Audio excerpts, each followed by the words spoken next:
Du coup, il a viré tout le monde. Voilà. Et puis pour les changeurs d'argent, c'est pareil. Les gens venaient de différents pays. Ils venaient avec leur argent et puis arrivés à Jérusalem, ils changeaient leur argent pour pouvoir acheter ensuite des animaux, pouvoir faire et les faire sacrifier ensuite. Voilà, parce que c'est pas eux qui les sacrifiaient eux-mêmes. Ils demandaient au prêtre. Voilà, il y avait un sacrificateur. Je me souviens plus de leur nom d'ailleurs, mais bon. Les sacrificateurs qui égorgeaient les animaux, etc. Voilà, petite explication pour savoir pourquoi il y avait ces marchands dans le temple. Ils n'étaient pas là. Bon, ils vendaient pas des yo-yo non plus. Bon. Non, ils vendaient des animaux. Point. Voilà, on a vu la question 15. Donc du coup, on va aller à la question 7, la deuxième question de cette deuxième partie. Le temple est une maison de prière pour les Israélites seulement, les pharisiens seulement ou pour tout le monde? Le temple est une maison de prière pour les Israélites seulement, les pharisiens seulement ou pour tout le monde? Allez, 10 secondes.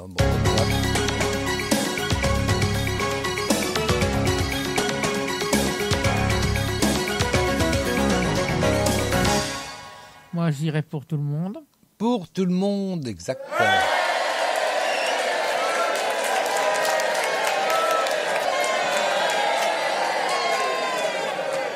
Bon, pour tout le monde, je suppose que les païens venaient pas souvent non plus. Bon, oui. Bon. Les brigands non plus. Voilà. Non, mais bon, c'était pas que les Israélites seulement, ni que les pharisiens seulement, c'était pour tous ceux qui voulaient venir prier Dieu. Voilà. On va lire ça, c'est au 17, donc 16 et 17. Il ne laissa personne transporter des marchandises dans l'enceinte du temple. Donc ça fait suite au verset 15 qu'on vient de lire. Puis, s'adressant à tous, il les enseigna en disant « N'est-il pas écrit, on appellera ma maison une maison de prière pour tous les peuples ?» Voilà, tous les peuples, qui croient en Dieu, bien sûr. Mais vous en avez fait un repère de brigands. Il n'est pas content, Jésus, non, quand même. C'est normal. Attends. Je crois que si on venait squatter ta maison, tu serais peut-être pas content non plus. Pas trop, non plus. Voilà. Il y en a qui le font, mais bon, oui, pas la mienne en tout cas. Voilà. Alors, 8e question. Qu'est-ce qui avait séché sur le figuier? Seulement les feuilles et le tronc ou des feuilles aux racines? Carrément.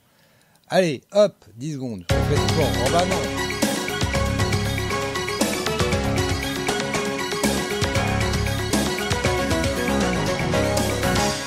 Il a séché jusqu'aux racines. Eh oui, des feuilles aux racines, tout a séché carrément. Et on va voir d'ailleurs un petit peu pourquoi. Je vais expliquer ça. On va d'abord lire parce que bon. C'est au verset 20, donc 18 au 20. À 20. Alors, les chefs des prêtres et les spécialistes de la loi apprirent ce qui s'était passé. Ils cherchèrent un moyen de le faire mourir. Ils ont que ça en tête.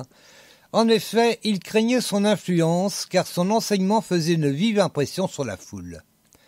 Le soir venu, Jésus et ses disciples quittèrent la ville. Le lendemain matin, en passant par là, ils virent le figuier. Il avait séché jusqu'aux racines. J'aurais presque pu lire un peu plus, je regarde, après c'est au 25. Ouais. Donc Pierre, se souvenant de ce qui s'était passé, dit à Jésus, « Maître, regarde le figuier que tu as maudit, il est devenu tout sec. » Jésus répondit, « Ayez foi en Dieu. Vraiment, je vous l'assure, si quelqu'un dit à cette colline, soulève-toi de là et jette-toi dans la mer, sans douter dans son cœur, mais en croyant que ce qu'il dit va se réaliser, la chose s'accomplira pour lui. » Bon, j'arrête là. Alors souvent, moi j'entends des choses bizarres. Pourquoi Jésus il va chercher des figues au figuier alors que c'est pas la saison? Alors il y en a, ils disent, c'est parce que les figuiers, il y a une première figue qui pousse et que non, c'est pas ça du tout. Ne cherchez pas quelque chose de naturel à ce qui ne l'est pas. Ça serait bien ça quand même de temps en temps. Ah oui. Le surnaturel, il est en permanence dans ces évangiles. Non, Jésus voulait des figues sur le figuier. Point. C'est tout. Jésus voulait qu'il y ait des figues sur le figuier. Et il va l'expliquer après, d'ailleurs, cette histoire de colline. Là aussi, on invente un tas de trucs aussi. Mais bon, à partir du moment où vous voulez quelque chose et que vous avez une foi, mais alors c'est 100% de foi, hein, c'est pas un 95%. C'est 100% de foi, hop, vous devez l'avoir. Donc Jésus voulait des figues sur son figuier, il devait avoir des figues sur son figuier. Point. S'il les avait pas, c'est que quelque chose avait été de travers sur le figuier. C'est pour ça qu'il a maudit le figuier. Alors peut-être que c'est Satan qui avait, je sais pas, pris le figuier en sa possession et puis qu'il avait empêché les figues d'apparaître. Je sais pas. Mais Tout est possible. tout est possible, bien sûr. On est quand même en grande partie dans le surnaturel. Le surnaturel, c'est pas quelque chose qui n'existe pas, mais ça n'est pas du naturel. Voilà, il y a le naturel et le surnaturel. C'est simple quand même, un petit peu. Et donc Jésus voulait ses figues. Il n'a pas eu ses figues. C'est pas normal puisqu'il les voulait. Il devait les avoir. Il y croyait. C'était comme ça. Il est divin quand même, Jésus. Attends, c'est pas le premier venu non plus. Bon. Il voulait ses figues. Il les a pas eu, donc il a maudit le figuier parce qu'il y avait un truc qui clochait dans ce figuier. C'est peut-être pas de la faute du figuier en lui-même, mais c'était comme ça. Ça allait pas. Il voulait ses figues, il allait avoir ses figues. Ah ben c'est comme ça. Quand Jésus... Attendez, il a guéri un tas de personnes, il a ressuscité des morts, c'est pas des figues qui allaient pas apparaître, qui allaient l'arrêter quand même. Attends, quand même plus facile, j'allais dire c'est plus facile d'avoir des figues sur un figuier qui n'en a pas que de ressusciter un mort. Je sais pas. Je me pose la question, mais bon. Non, là, alors ne cherchez pas des trucs. Non, non, non. Il voulait des figues, point. Il aurait dû y avoir des figues, point. C'est tout. Ah, mais alors. Voilà, c'est tout, parce que c'est vrai qu'il y en a qui inventent un tas de trucs. C'est pas dans la Bible en plus. Alors, bon, cherchez pas le naturel, où il n'y est pas. Hein, voilà. Bon, c'est tout ce que j'avais envie de dire. Hein. De toute façon, tu chasses le naturel, il revient au galop. Hein. Oui, je sais pas si c'est bon. Sans vouloir critiquer. Hein. Bon, allez, on va passer à la question suivante quand même. On y va tranquillement parce qu'on a le temps quand même. 24. Attends, on pose la question. Pourquoi doit-on pardonner aux autres ? Pourquoi doit-on pardonner aux autres ? Pour que le Père nous pardonne aussi ? Pour devenir riche ou pour avoir une belle maison. Quand tu es riche, tu peux avoir une belle maison en même temps. Mais bon. Pourquoi doit-on pardonner aux autres? Pour que le Père nous pardonne aussi. Pour devenir riche ou pour avoir une belle maison. Allez, 10 secondes.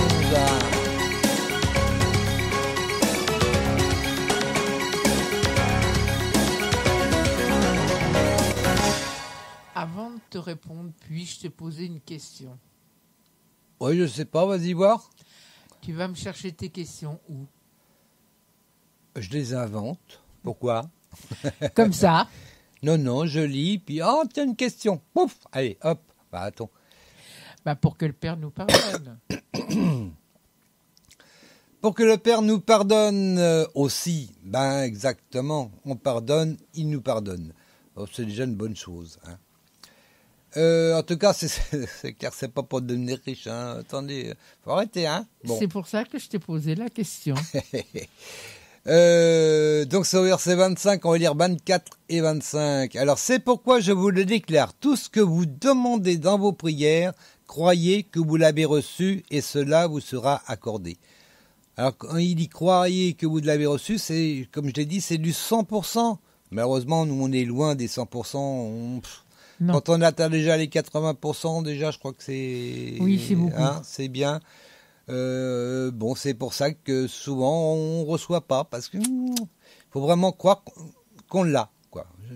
Bon, je peux pas expliquer plus, je peux pas dire plus. Non, de toute façon, t'es pas théologien. Hein. Non plus, là en plus. Voilà, enfin bon, bref. Et donc, quand vous priez, donc c'est là au verset 25, quand vous priez, si vous avez quoi que ce soit contre quelqu'un, pardonnez-lui pour que votre Père céleste vous pardonne lui aussi vos fautes. Voilà, c'est comme ça. La question suivante, c'est la 10e. C'est l'avant-dernière question. Jean avait un mandat pour prêcher, marier ou baptiser. Jean avait un mandat pour prêcher, marier ou baptiser. 10 secondes.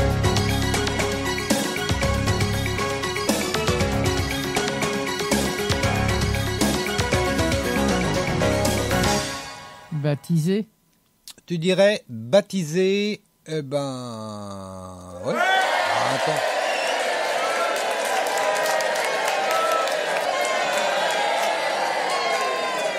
Mais nous dirons un contrat verbal. Pas Non. écrit. Oui, bien sûr. Enfin, c'est un mandat. C'est verbal. Voilà, mais on va lire ça de toute façon. Tacite.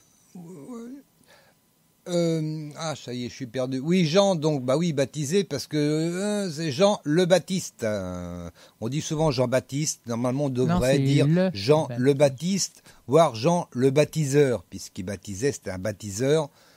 Mais bon, on a abrégé avec Jean-Baptiste, et puis maintenant, on appelle les enfants Jean-Baptiste. Alors que, bon, c'est pas grave. Hein. Attends, hein. D'ailleurs, si j'ai bonne mémoire, il baptisait avant Jésus.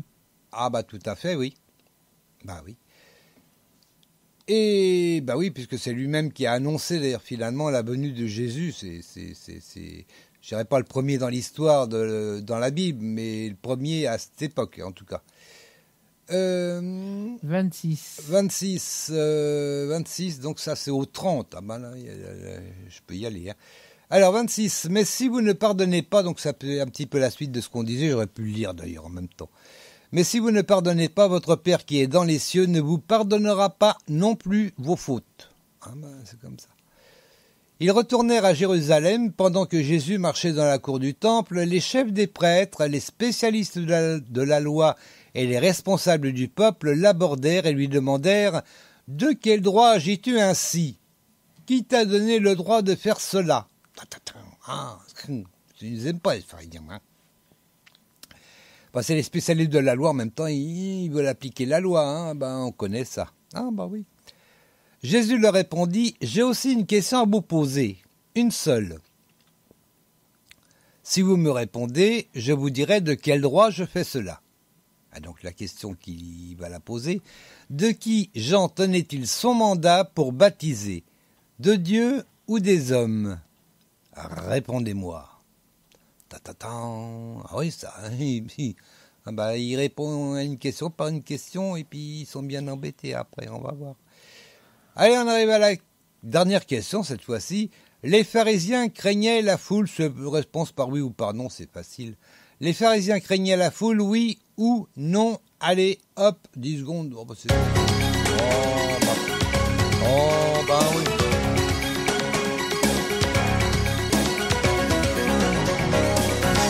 Les pharisiens craignaient la foule, oui ou non? Oui.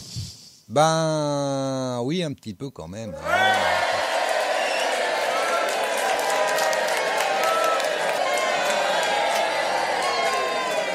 Ah oui, mais ça, depuis le début, ils sont inquiets, les pharisiens. C'est pas tellement de Jésus qu'ils ont peur, c'est de la foule, parce qu'ils suivent Jésus, ils apprennent ses enseignements, et puis du coup, ça les inquiète vraiment beaucoup. Ça les inquiète pour leur statut, pour beaucoup de choses. Aussi par rapport aux Romains, parce que bon, si ça se révolte, les Romains, ils ont... Enfin bref, voilà, c'est les pharisiens, c'est comme ça. Alors, on va lire ça, c'est au verset 32, donc on en est au 31. Bon, on va lire jusqu'à la fin. Hein. Bah oui. Alors ils se mirent à raisonner entre eux. Si nous disons de Dieu, il va demander, pourquoi alors n'avez-vous pas cru en lui ? Mais d'autre part, si nous répondons des hommes, alors... Ils craignaient les réactions de la foule, car tout le monde pensait que Jean était un vrai prophète. Eh oui. Ils répondirent donc à Jésus, « Nous ne savons pas. » Et Jésus répliqua, « Alors moi non plus, je ne vous dirai pas de quel droit j'agis comme je le fais. » Attends. Bon, alors, voilà. On arrive à la fin du chapitre 11 de Marc. La semaine prochaine, ça sera le 12. En même temps. La vérité de la palisse. Ouais. Alors le 12, par contre, il y aura 44 versets, donc ça sera un petit peu plus long. Bon, c'est bien, parce que là, ça fait un peu court. Hein. À mon avis, on va pas tenir l'heure quand même, là. Hein. Bon, tant pis. Il y a des chansons, il y a la réponse à la question de Petro. Ouais, il y a encore un petit peu de marge, mais bon. À propos